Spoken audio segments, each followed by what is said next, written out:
So they're blaming us for allowing that to happen.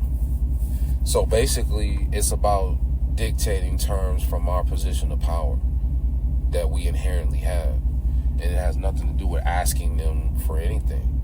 And it has everything to do with us spending more time being and doing and having. Because opportunities, man, they become less and less.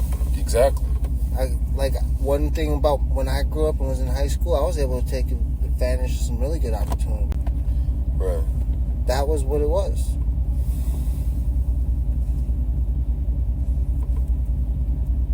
I agree. And even moments such as now.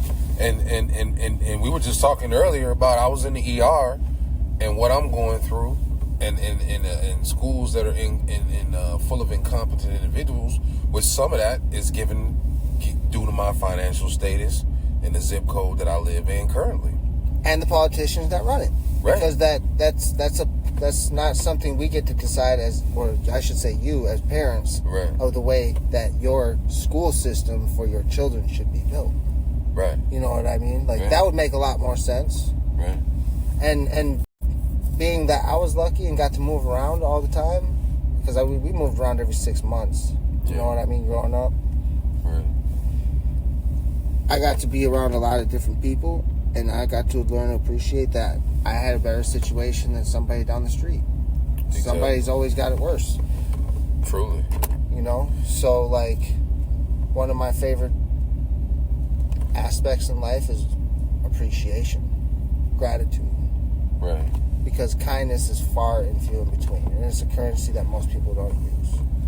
You're right. And that's the international currency. That's a universal currency even. That even goes beyond human, animal, animate, inanimate. You know what I'm saying? The way you talk to a tree. Hey, you ever heard of that Japanese doctor? What was his name? Nashimoto or something, where he like spoke to water, and he spoke to rice. No, I don't know about that one. I knew about the master samurai Mitsumoto. This cat, man, he spoke to rice. Good words on one bowl and then covered it. No words on another bowl, and negative words on one and on a third bowl, and then he covered it. And he did that every day for like 7 to 10 days or something like that.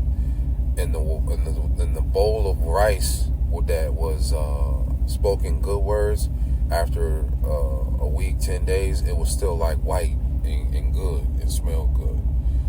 And the one that he spoke the negative words to was like molded and mildewed, and you couldn't eat it. And then also, what was interesting, the one that he left was even worse than the one he spoke negative. Yeah. Wow. Yeah, that was interesting, bro. I found that to be very interesting. I thought to myself, like, to neglect a child is even more harmful than being negative to the child. Yeah.